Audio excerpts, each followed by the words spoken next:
So in my head, I was like, okay, I'm gonna accept Christ in front of everybody right now. Then I'm gonna go home and snort drugs until I don't wanna do them anymore. And that was my way of thinking. So I received Christ at the church. I went home, neglected my daughter and put her in front of the TV. I remember I grabbed a $100 bill. I always used a $100 bill for some reason, pride or something. I chopped up my crystal meth, got it all smooth and powdery, and I snorted a big old line. And I held the bill and I looked up and I said, Jesus, if you're real like that pastor said, then you gotta take these drugs from me. Come into my life, come into my heart. And I just got quiet. I said, search me right now, search my heart. And I stayed silent. And I said, you know I wanna quit. You know I wanna be a good dad for this kid. She lost her mother to drugs, and she's gonna lose me if I don't quit. Amen.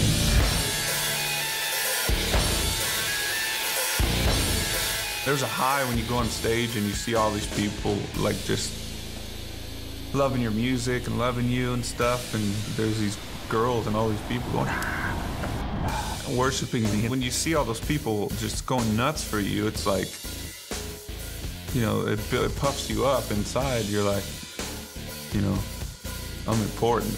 That's where drugs can creep in, and, you know, cocaine or whatever, methamphetamines crept in, and it all came from after drinking for me and my friends. And it seems like fun in the beginning. It's a lie because it turns around on you. It starts to wear on your personality, starts to wear on your relationships, and everything is affected by it negatively.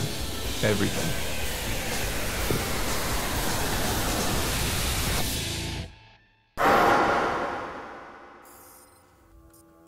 There was a few times where life seemed good. My daughter, Janaea, she came into the world, and I was like, it was just such a euphoric feeling.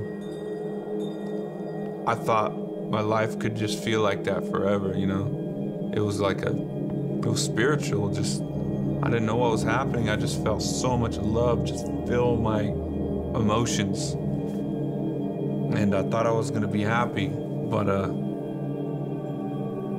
I just I couldn't stay sober. I didn't know how. I hit rock bottom. I had swore that I would never do methamphetamines again because I saw what it did to my child's mother. It just took her feelings away and made her leave her kid. I just wanted her dead. I wanted to kill her. I thought she was a scum of the earth. And you know, how could she do drugs like that and let the drugs win her like that? So I never was gonna do meth again. I ended up with a everyday crippling addiction to methamphetamine, and everything that I said about my ex-wife came true for me. I sunk to the lowest gutter I could ever think of. I would spend time with my kid, and I would still be on it because I needed it to function. I'd get up in the morning, have a peanut butter and jelly sandwich and snort meth, and then take her to school or whatever. It was just, I was a junkie. I started losing my mind. This guy would show up at my house with like a gun and stuff. And then I ran out in Europe, had my drug dealer just crazy send me drugs through the mail. I'd be tweaked out in my hotel room watching this package come from the US. It's just nuts. My life just was like spinning out of control. Janaea had come out on one of the tours in the US. I just remember her skipping around the house. She's singing one of our Korn songs called Adidas. All day I dream about sex. And I'm like going, what am I doing? I'm a junkie. My daughter's singing All Day I Dream About Sex. And I'm gonna die.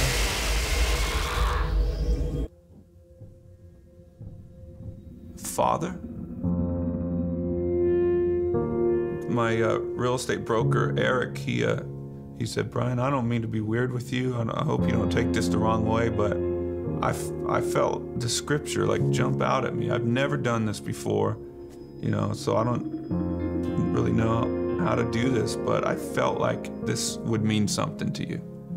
It's Matthew 11:28. Come to me, all who are weary and burdened, and I will give you rest.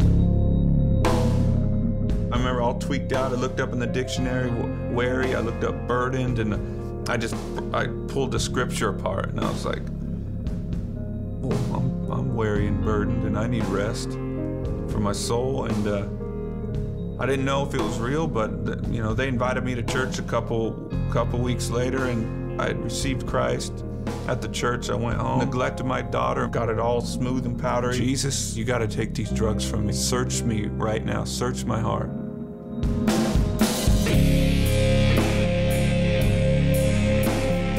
Father.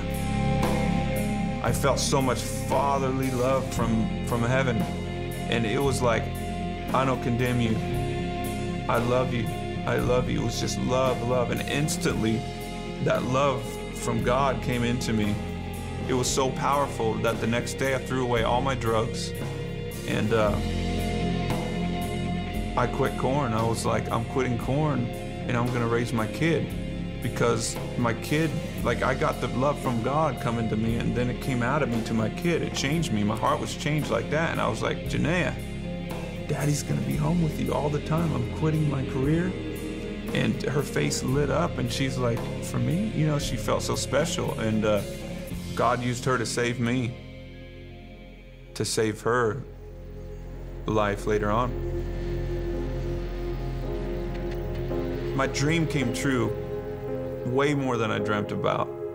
I made more money, I played bigger shows, I mean, houses, cars.